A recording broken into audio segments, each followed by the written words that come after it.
எல்லாருக்கும் வணக்கங்க. இப்போ ஒரு புதுசா நியூஸ் வந்திருக்கு. அது என்னங்கிறத பார்க்கலாம் வாங்க வீடியோக்குள்ள போலாம்.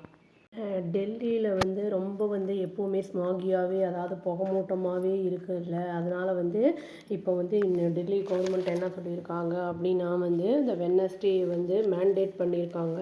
பிரைவேட் அண்ட் கவர்மெண்ட் அந்த இதில் இருக்கிற எம்ப்ளாயீஸில் 50% ஆஃபீஸில் வேலை பார்க்குற மாதிரியும் ஒர்க் பிளேஸில் மீதி இருக்கிறவங்க ஒர்க் ஃப்ரம் ஹோம் அதை பண்ணணும் அப்படிங்கிற மாதிரியும் சொல்லியிருக்காங்க. தேர்ஸ்டேலேருந்து இது பண்ண ஆரம்பிக்கணும் அப்படிங்கிறத சொல்லியிருக்காங்க. எதுக்கு பண்ணியிருக்காங்க அப்படின்னா அந்த பொல்யூஷனை ரெடியூஸ் பண்ணுறதுக்காக. ஏன்னா நம்மளுக்கு ஆல்ரெடி அங்கே ரொம்ப பொல்யூஷன் இருக்குது. அது திரும்பி திரும்பி அக்ரவேட் ஆகும்போது இனியும் அந்த ஏர் இப்போ இம்ப்யூர் ஆகும். அப்போ ப்ரீத் பண்ணும்போது நம்மளுக்கு அதில் பலவித ப்ராப்ளம்ஸ் வரும். அதனால் இதை புதுசாக இப்போ கொண்டு வந்திருக்காங்க. லேபர் மினிஸ்டர் கபில் மிஸ்ரா அப்படிங்கிறவர் என்ன சொல்லியிருக்காருன்னா, எஸ்டாப்ளிஷ்மெண்ட்ஸ் அதாவது நிறுவனங்கள்லாம் ஸ்ட்ரிக்டாக இதை ஃபாலோ பண்ணணும். ஒர்க் ஃப்ரம் ஹோம் 50% அப்படிங்கிறத. ஏன்னா எம்ப்ளாயீஸை மோட்டிவேட் பண்ணுற மாதிரியும் அதை ரெடியூஸும் பண்ணணும். அதே அட் த சேம் டைம் அந்த பொல்யூஷனை அப்படிங்கிறத சொல்லியிருக்காரு. லேபர் டிபார்ட்மெண்ட் என்ன சொல்லியிருக்காங்க அப்படின்னா இஷ்யூ ரெஸ்ட்ரிக்ஷன்ஸை யார் மீறுறாங்களோ அவங்களுக்கு பனிஷபிள் அப்படின்னு சொல்லியிருக்காங்க. அது அந்த செக்ஷன் 15 and 16 அந்த என்விரான்மெண்ட் அந்த ப்ரொடெக்ஷன் ஆக்ட் பிரகாரம் அவங்க இது தண்டிக்கப்படுவாங்க அப்படின்னு சொல்லியிருக்காங்க. அது ஃபைனாக கூட இருக்கலாம் அப்படிங்கிற மாதிரியும் சொல்லப்படுது. இந்த ஒர்க் ஃப்ரம் ஹோம் அப்படிங்கிறது எல்லாருக்குமே இது அப்ளிகபிள் இல்லை. எசென்ஷியல் சர்வீசஸ்லாம் கண்டிப்பாக வரணும் அப்படிங்கிற மாதிரி சொல்லியிருக்காங்க. அதாவது இந்த hospitals, health service, fire service, அப்போ ப்ரிசன் அட்மினிஸ்ட்ரேஷன்ஸ் அங்கே இருக்கிறவங்க, அப்புறம் public transport, electricity service, pollution control department, forest department அந்த மாதிரி இருக்கிறவங்கெல்லாம் அவங்களுக்கெல்லாம் இது அப்ளிகபிள் இல்லை அப்படிங்கிறத சொல்லியிருக்காங்க. என்ன சொல்லியிருக்காங்கன்னா அனௌன்ஸ் பண்ணியிருக்காங்க.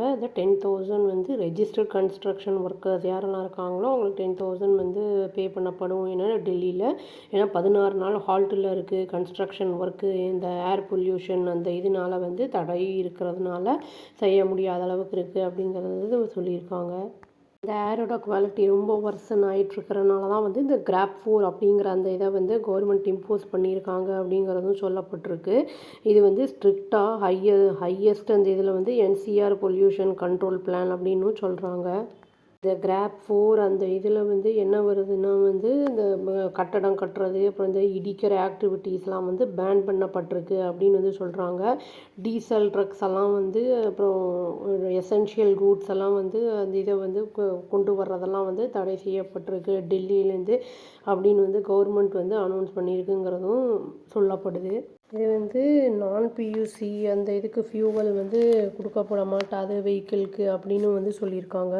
ஃப்ரம் ஹோமில் இருக்கிறவங்களுக்குமே இப்போ 50% இருக்காங்கன்னா அவங்களுக்கு ஒர்க்கு ஃப்ளெக்சிபிள் ஒர்க்கிங் ஹார்ஸ் தான் இருக்கும் அப்படிங்கிற மாதிரியும் மிஸ்ரா அவர் சொல்லியிருக்காரு.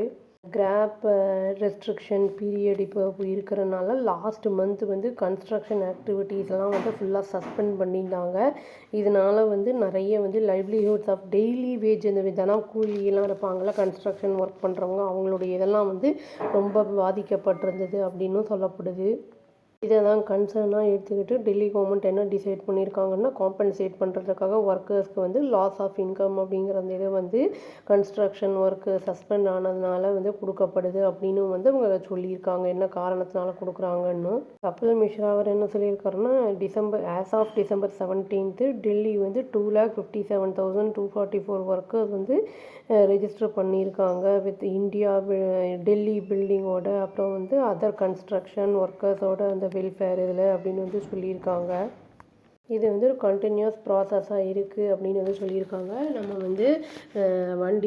வண்டியெல்லாம் எடுக்கும்போது மெயின்டெனன்ஸ் அப்படிங்கிறது ரொம்ப முக்கியம். அது எமிஷன் டெஸ்ட்டெல்லாம் அடிக்கடி பார்க்கணும். அந்த மாதிரி இது ஹெல்த்தையும் பாதிக்கும். அதுவும் இல்லாமல் ஆக்சிடெண்ட்ஸும் நிறையா அக்கர் ஆகும். ஏன்னா நம்மளுக்கு ரூட் சரியாக தெரியாத புகை மண்டலமாக இருக்கும்போது அதனால் இவங்க இந்த இனிஷியேட்டிவ் எடுத்திருக்காங்க.